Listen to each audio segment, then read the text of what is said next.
నమస్తే.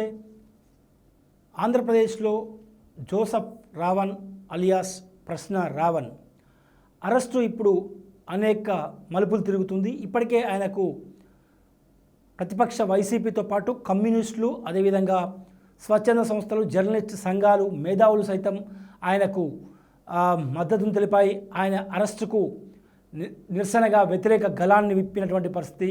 ఇక ఏకంగా మాజీ ముఖ్యమంత్రి వైఎస్ జగన్మోహన్ రెడ్డి అయితే ఏపీ సీఎంకు అదేవిధంగా ప్రభుత్వానికి లేఖాస్త్రాన్ని కూడా సంధించారు. రాష్ట్రంలో రౌడీ రాజ్యం నడుస్తుందా, అదేవిధంగా జంగిల్ రాజ్ నడుస్తుందా అని కూడా ఆయన తీవ్ర స్థాయిలో ధ్వజమెత్తారు. అయితే ఒక జర్నలిస్టుపై దేశద్రోహం కేసు పెట్టడంపైనే ఇప్పుడు అనేక అభ్యంతరాలు వ్యక్తమవుతున్నాయి. ఏలూరులో జరిగినటువంటి ఒక సభలో, దళిత క్రిస్టియన్ సభలో రావణ్ అంటే వ్యతిరేక వ్యాఖ్యలు చేశారు. అంటే ప్రభుత్వానికి కానీ హిందూ మతానికి వ్యతిరేకంగా వ్యాఖ్యలు చేశారని 4 పోలీస్ స్టేషన్లో ఆయనపై కేసులు నమోదయ్యాయి. అదేవిధంగా ఏపీ సీఎం చంద్రబాబుతో పాటు డిప్యూటీ సీఎం పవన్ కళ్యాణ్పై అనుచిత వ్యాఖ్యలు చేశారన్న నేపథ్యంలో ఆయనపై వివిధ పోలీస్ స్టేషన్లో కేసులు నమోదయ్యాయి. సో 4 కేసుల్లో అరెస్ట్ అయ్యి కూడా ఆయన బెయిల్ పొందారు.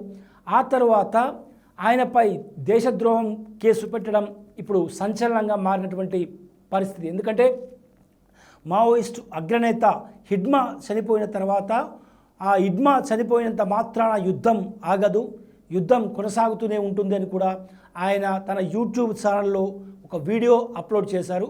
ఈ వీడియో ఆధారంగా రావణ్పై ఉపా చట్టాన్ని ఓపెన్ చేసి దేశద్రోహం కేసు వివిధ సెక్షన్ల కింద ఏపీ పోలీసులు నమోదు చేశారు.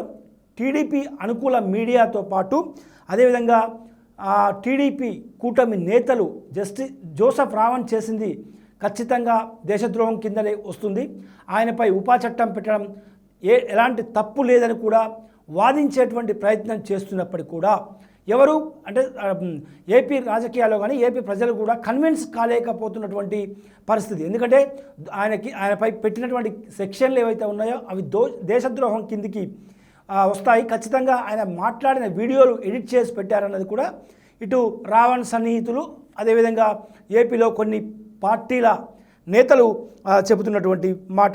ముఖ్యంగా హిందూ దేవుళ్ళపై విషం చిమ్మడం, హిందూ మతాన్ని కించపరచడం, అదేవిధంగా దేశభక్తి లేకపోవడం, అంటే దేశభక్తిని కించపరచడం లాంటి అంశాలను ఇక్కడ తెరపైకి టీడీపీ కూటమి నేతలు కావచ్చు, టీడీపీ అనుకూల మీడియా కావచ్చు, వాటిని తెరపైకి తీసుకొస్తుందని చెప్పుకోవచ్చు.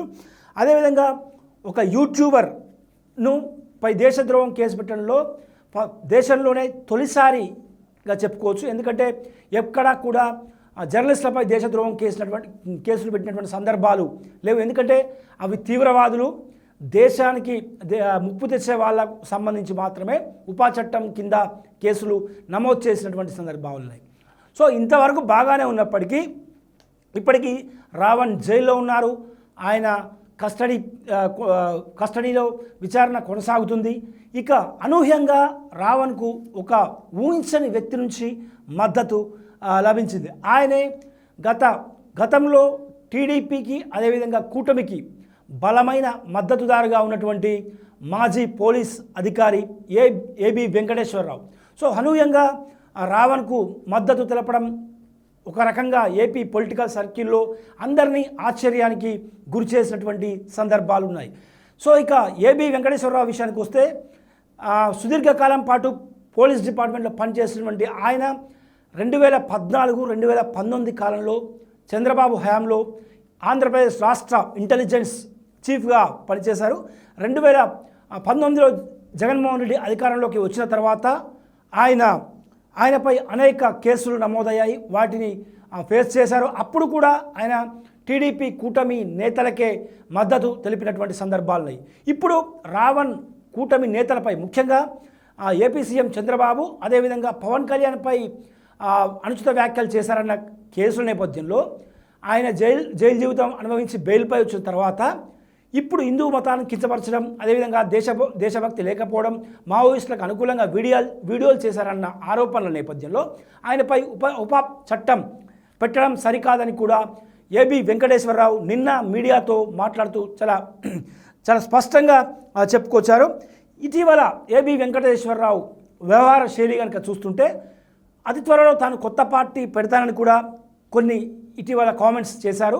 అదేవిధంగా అమరావతి భూసేకరణ అంశం కావచ్చు, అమరావతి రాజధాని కోసం పెడుతున్నటువంటి లక్షల కోట్ల ప్రజాధనం కావచ్చు, వీటన్నిటిపై కూడా ఆయన తీవ్ర స్థాయిలో విమర్శలు గుప్పిస్తున్నటువంటి పరిస్థితి. ఇక రెండో విడత భూసేకరణ అంశాన్ని కూడా ఆయన తప్పుపడుతున్నారు. గతంలో హార్డ్ కోర్ లాయల్గా టీడీపీ కూటమికి, ముఖ్యంగా చంద్రబాబుకు మద్దతుగా ఉన్నటువంటి ఏబి వెంకటేశ్వరరావు సడన్గా జోసెఫ్ రావణ్కు మద్దతు తెలపడం ఇప్పుడు పొలిటికల్ సర్కిల్గా హాట్ టాపిక్గా మారుతున్నటువంటి పరిస్థితి. రైతులు అమరావతిలో పడుతున్న ఇబ్బందులు, అదేవిధంగా వాళ్ళ సమస్యలపై కూడా ఆయన తీవ్ర స్థాయిలో విమర్శలు చేస్తున్నారు. ఇక రావణ్ విషయానికి వస్తే, రావణ్పై పెట్టినటువంటి సెక్షన్లు ఏవైతే ఉన్నాయో అవి కోర్టులో నిలబడవు అన్నది మాజీ పోలీస్ అధికారి ఏబి వెంకటేశ్వరరావు మాటల సారాంశం. ఎందుకంటే ఖచ్చితంగా రావణ్కు అంటే ఆ వీడియోలని నేను చూశాను, ఆ వీడియోలో ఎక్కడా కూడా అంటే దేశద్రోహం కింద పెట్టేటువంటి సెక్షన్లు లేవు, అవి రావణ్కు ఎట్టి పరిస్థితుల్లో వర్తించవు, ప్రభుత్వం ఈ కేసును వెనక్కి తీసుకోక తప్పదన్న వ్యాఖ్యలు కూడా ఏబి వెంకటేశ్వరరావు చేయడం ఇప్పుడు టీడీపీ కూటమి నేతల్లో కలకలం రేపుతున్నటువంటి పరిస్థితి. ఇక ఈ కేసు పూర్వపరాలు కనుక అంటే చూస్తే ఇప్పుడు కోర్టుకు వెళ్తే ఖచ్చితంగా రాష్ట్ర ప్రభుత్వానికి ఎదురుదెబ్బ తగిలేటువంటి అవకాశాలే ఎక్కువగా ఉన్నాయని చెప్పి కూడా ఈ మాజీ పోలీస్ బాస్ చెబుతున్నటువంటి పరిస్థితి. ఇది కేవలం ఉద్దేశపూర్వకంగా పెట్టినటువంటి కేసుగానే కనిపిస్తుంది. అదేవిధంగా రావణ్ వాడినటువంటి కంటెంట్ ఏదైతే ఉందో అది ఉపా చట్టం కిందికి రాదన్నది ఏబీవీ చెప్తున్నటువంటి మాట. మొత్తం మీద ప్రజాస్వామ్యంలో హక్కులు కాలరాయడం, తమ అంటే వాక్ స్వాతంత్రాన్ని కూడా గండి కొట్టడం లాంటి ప్రయత్నాలు ఏపీ ప్రభుత్వం చేస్తున్నందుకు కూడా ఆయన తీవ్ర స్థాయిలో విమర్శలు గుప్పించినటువంటి పరిస్థితి. మరొక విమర్శ కూడా చేశారు. విమర్శ కంటే ఒకవేళ ప్రభుత్వంపై తీవ్ర వ్యాఖ్యలు చేశారని చెప్పుకోవచ్చు. నూతనంగా అంటే 2014లో తెలుగు రాష్ట్రాలు విడిపోయినటువంటి తర్వాత ఆంధ్రప్రదేశ్ను ఆంధ్రప్రదేశ్ ఆధునిక ఆంధ్రప్రదేశ్గా నిర్మించబోతున్నారా లేదా ఆఫ్ఘనిస్తాన్లా తయారు చేయబోతున్నారా అన్న తీవ్ర వ్యాఖ్యలు ఏబీవీ నోటి నుంచి రావడం ఇక్కడ విశేషంగా చెప్పుకోవచ్చు. అదేవిధంగా కేసులు, దాడులు, అదేవిధంగా మిగతా వాళ్ళపై అంటే ప్రశ్నిస్తే, విమర్శిస్తే కేసులు పెట్టడం, ఇవన్నీ కూడా ఆఫ్ఘనిస్తాన్ పాలనను తలపిస్తున్నాయని చెప్పి చంద్రబాబు పాలన వైఫల్యాలను ఏబీవీ ఎత్తిచూపడం విశేషం.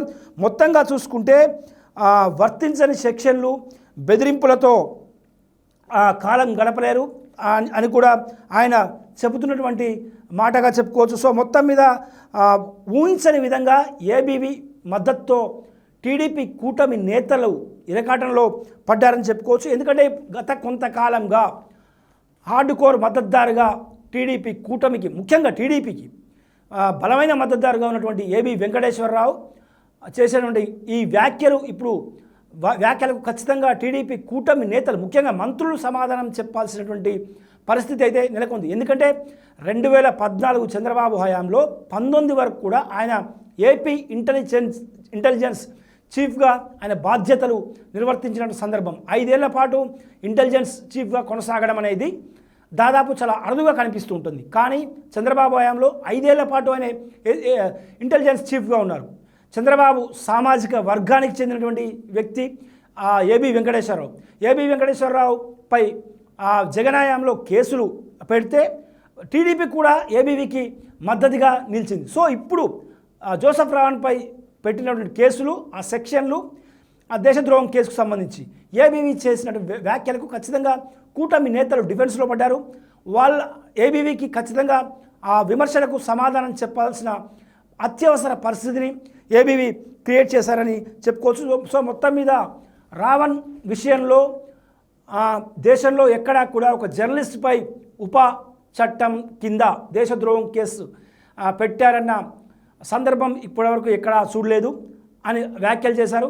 సో రానున్న రోజుల్లో రావణ్పై మరి ఏపీ ప్రభుత్వం పెట్టినటువంటి ఉపా చట్టం కింద దేశద్రోహం కేసును ఉపసంహరించుకుంటుందా లేదంటే అలాగే ముందుకెళ్తుందా అన్నది కూడా చూడాల్సినటువంటి పరిస్థితి.